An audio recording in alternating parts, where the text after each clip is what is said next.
নমস্কাৰ চাবলৈ আৰম্ভ কৰিছে আসাম মিনহাজ ইউটিউব চেনেল আৰু এই মুহূৰ্তত দিব লৈছো কেইটামান গুৰুত্বপূৰ্ণ খবৰ আৰু এই ধৰণৰ খবৰ নিতৌ চাই থাকিবলৈ চেনেলটো সাবস্ক্ৰাইব কৰি ভিডিঅ'টোত এটা লাইক কৰি দিব লৈছো ৰাতিপুৱাৰ প্ৰথমটো খবৰ বাংলাদেশী বিতাৰণক লৈ সৰ্বোচ্চ ন্যায়ালয়ৰ শুনানি বাংলাদেশী বিতাৰণক লৈ ABMCৰ আবেদনৰ শুনানি সৰ্বোচ্চ ন্যায়ালয়ৰ বাংলাদেশী নামত সংখ্যালঘুক হাৰাশাস্তিৰ অভিযোগ তুলি আবেদন কৰিছিল ABMCয়ে প্ৰকৃত ভাৰতীয়ক বাংলাদেশী খোজাৰ অভিযোগ সংখ্যালঘুৰ হৈ সৰ্বোচ্চ ন্যায়ালয়ে কাষ চাপিছিল ABMC গুৱাহাটী উচ্চ ন্যায়ালয়ত দ্বাৰস্থ হ'বলৈ ABMCক পৰামৰ্শ দিলে সৰ্বোচ্চ ন্যায়ালয়ে শীঘ্ৰেই গুৱাহাটী উচ্চ ন্যায়ালয়ত লেখ আবেদন দাখিল কৰিব ABMCয়ে আনফালে ৰাজপথলৈ ওলাই আহি 1 কোটি মুছলমানে প্ৰতিবাদ কৰাৰ হুংকাৰ সংখ্যালঘুৰ মুছলমানৰ নিৰাপত্তা সুৰক্ষা বিচাৰি 1 কোটি মুছলমানে কৰিব আন্দোলন স্বদেশীক বিদেশী খোজা বিজেপি চৰকাৰ সাৱধান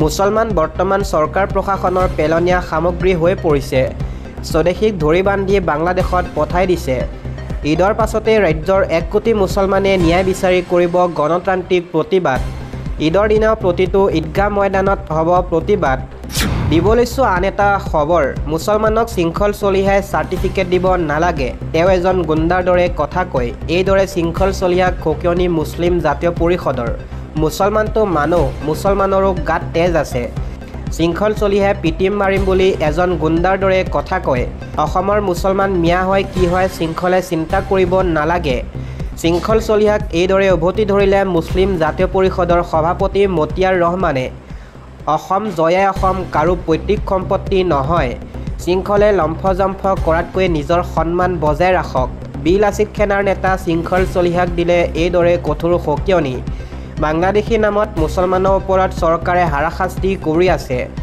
মুছলমানক নিৰ্যাতনৰ বিৰুদ্ধে আমি বৃহৎ আন্দোলন গঢ়ি তুলিম শৃংখল এটা ৰাজনৈতিক দলৰ ইংগিতত ডান্স কৰি আছে অসমীয়া জাতিৰ বাবে সকলোৰে দৰে আমাৰো অধিকাৰ অৰিহণা আছে আপুনি যেনেকৈ ধমক দি আছে তেনেকৈ আপোনাকো কোনোবাই ধমক দিব ধুবুৰী বৰপেটাত বাংলাদেশী আছে যদি আপুনি আহি দেখুৱাই দিয়ক আপুনি দেখাই দিয়ক আমি আপোনাৰ লগত থাকি সহযোগ কৰিম এইদৰে এতিয়া শৃংখল চলিহাক প্ৰত্যাহ্বান জনাই মুছলিম জাতীয় পৰিষদৰ সভাপতি মতিয়াৰ ৰহমানৰ মন্তব্য আন এটা খবৰ হিন্দু পৰিয়ালে জন্ম দিয়ক তিনিটাকৈ সন্তান জন্ম দিলেহে পুৰস্কাৰ দিব লাগে তিনিটা সন্তান জন্ম দিলে গৰু ছাগলী প্ৰদান কৰিব লাগে অৰুণোদয় আঁচনি চৰকাৰী আৱাসগৃহ দিব লাগে এটা সন্তান জন্ম দিয়া হিন্দু দম্পতীক আঁচনি দিব নালাগে এইদৰে এতিয়া মন্তব্য কৰি হিন্দু পৰিয়ালে কিমান সন্তান জন্ম দিব উপদেশ দিলে বিধানসভাৰ অধ্যক্ষ বিশ্বজিৎ দৈমাৰীয়ে দিব লৈছো এটা ৰাজনৈতিক প্ৰেক্ষাপটৰ খবৰ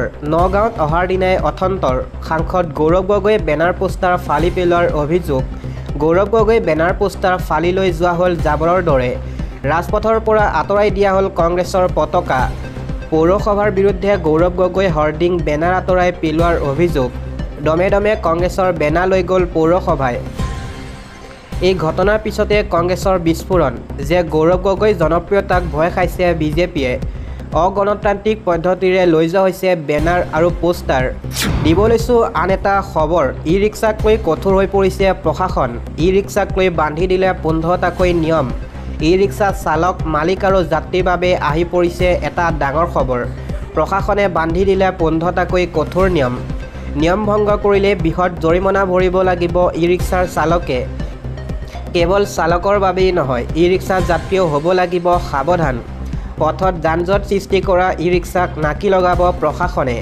ই ৰিক্সাৰ বাবে ৰাজ্যত সংঘটিত হৈছে বহু দুৰ্ঘটনা ই ৰিক্সাৰ অটপালি ৰোধ কৰিবলৈ বান্ধি দিয়া এই 15টাকৈ নিয়ম মোৰ লগতে জানক আপুনিও প্ৰথমটো হৈছে ই ৰিক্সাসমূহ সোঁফালৰ দিশত গ্ৰিলেৰে সুৰক্ষিতভাৱে বন্ধ থাকিব লাগিব 2 নম্বৰ হৈছে ব্ৰেক হৰ্ণ লুকিং গ্লাছৰ কাৰ্যক্ষম হৈ থাকিব লাগিব 3 নম্বৰ হৈছে ই ৰিক্সাত হালধীয়া ৰিফ্লেক্টৰ টেপ লগাটো বাঞ্ছনীয় আৰু 4 নম্বৰ হৈছে চালকে নিচাযুক্ত বা ৰাগিয়াল দ্ৰব্য সেৱন কৰিব নোৱাৰিব 5 নম্বৰ হৈছে চালকৰ বাহিৰে চালকৰ আসনত অন্য যাত্ৰী বহুৱাব নোৱাৰিব 6 নম্বৰ হৈছে চালকৰ অনুজ্ঞাপত্ৰ সকলো সময়তে লগত ৰাখিব লাগিব 7 নম্বৰ হৈছে তিনিআলি চাৰিআলিসমূহত ই ৰিক্সা চালকে 10 মিটাৰ আঁতৰত যাত্ৰী উঠোৱা নমোৱা কৰিব লাগিব আৰু যাত্ৰী উঠোৱা নমোৱা কৰা স্থানত ই ৰিক্সাসমূহ বেছি সময় ৰখাব নোৱাৰিব 8 নম্বৰ হৈছে ই ৰিক্সাত যাত্ৰী চালকসহ 5 জনতকৈ বেছি হ'ব নোৱাৰিব। 9 নম্বৰ হৈছে নগৰ মুখ্য পথত চালকে ই ৰিক্সাসমূহ চলাচল কৰাৰ ক্ষেত্ৰত যান-জঁট সৃষ্টি নোহোৱাৰ প্ৰতি লক্ষ্য ৰাখিব লাগিব। 10 নম্বৰ হৈছে ই ৰিক্সা তীব্ৰ গতিত চলাব নোৱাৰিব। আৰু 11 নম্বৰ হৈছে ই ৰিক্সা চলাই থকাৰ সময়ত চালকে মোবাইল ফোন ব্যৱহাৰ কৰিব নোৱাৰিব। 12 নম্বৰ হৈছে সময় সময় চৰকাৰী নিৰ্দেশনা অনুসৰি ই ৰিক্সাৰ নিয়মসমূহ সাল সলনি কৰা হ'ব। 13 নম্বৰ হৈছে ই ৰিক্সাসমূহত টিনপাত, লোহা, বাঁহ, কাঠ আৰু অন্যান্য আচবাব সামগ্ৰীসমূহ কঢ়িয়াব নোৱাৰিব। 14 নম্বৰ হৈছে ই ৰিক্সা নীতি নিয়মসমূহ মানি চলাব লাগিব। আৰু শেষত 15 নম্বৰ হৈছে ওপৰত উল্লেখ কৰা নিয়মসমূহ অমান্য কৰিলে পৌৰসভাই নিৰ্ধাৰণ কৰা অনুসৰি জৰিমনাৰ বিহাৰ লগতে অনুমোদন নাকচ কৰা হ'ব। দিব লৈছোঁ আন এটা খবৰ। 10 ছেপ্টেম্বৰৰ পিছত গৌৰৱ গগৈক ৰাইজে ভালকৈ ধন্যবাদ জনাব, এই মন্তব্য মুখ্যমন্ত্ৰী। গৌৰৱ গগৈ ধন্যবাদ কিয় নালাগে? মুখ্যমন্ত্ৰী হিমন্ত বিশ্ব শৰ্মাক ব্যাখ্যা কৰিলে কাৰণ। প্ৰদেশ কংগ্ৰেছৰ নৱনিযুক্ত সভাপতি গৌৰৱ গগৈ ধন্যবাদ নালাগে বুলি মুখ্যমন্ত্ৰী ডক্টৰ হিমন্ত বিশ্ব শৰ্মাক গৌৰৱ গগৈয়ে এই ধন্যবাদ কিয় দিব নালাগে সেই কাৰণো ব্যাখ্যা কৰিলে মুখ্যমন্ত্ৰীগৰাকীয়ে। ইয়াৰ বাবে মাথো 10 ছেপ্টেম্বৰলৈ অপেক্ষা কৰিব লাগিব বুলি পুনৰ উনুকিয়ালে মুখ্যমন্ত্ৰীয়ে। সদ্যহতে বিশেষ নতুন কথা নকয় মুখ্যমন্ত্ৰীয়ে। প্ৰদেশ কংগ্ৰেছৰ সভাপতি তথা সাংসদ গৌৰৱ গগৈৰ বিৰুদ্ধে পুনৰ সৰব হৈ মুখ্যমন্ত্ৰী ডক্টৰ হিমন্ত বিশ্ব শৰ্মাই ক'লে 10 ছেপ্টেম্বৰৰ পিছত গৌৰৱ গগৈক ধন্যবাদ দিব অসমৰ ৰাইজে। মুখ্যমন্ত্ৰীয়ে গৌৰৱ গগৈৰ বিষয়ে যি ক'ব লগা আছে অহা 10 ছেপ্টেম্বৰত ক'ব। সোমবাৰে গুৱাহাটীৰ বৰঝাৰ বিমানবন্দৰ সমীপৰ গড়লত এক অনুষ্ঠানত সাংবাদিকৰ প্ৰশ্নৰ উত্তৰত মুখ্যমন্ত্ৰী হিমন্ত বিশ্ব শৰ্মাই এইদৰে মন্তব্য কৰে। প্ৰদেশ কংগ্ৰেছৰ সভাপতি নিযুক্ত হোৱাৰ পিছত উজনি আৰু মধ্য অসমত দলীয় সাংগঠনিক কামত 3 দিন ধৰি ব্যস্ত গৌৰৱ গগৈয়ে দেওবাৰে শিৱসাগৰত মুখ্যমন্ত্ৰীক ধন্যবাদ জ্ঞাপন কৰে। গৌৰৱ গগৈয়ে কটাক্ষ কৰি কয় যে মুখ্যমন্ত্ৰী হিমন্ত বিশ্ব শৰ্মাৰ বাবে তেওঁ কংগ্ৰেছৰ হাইকমাণ্ডে সভাপতিৰ গুৰুদায়িত্ব দিলে।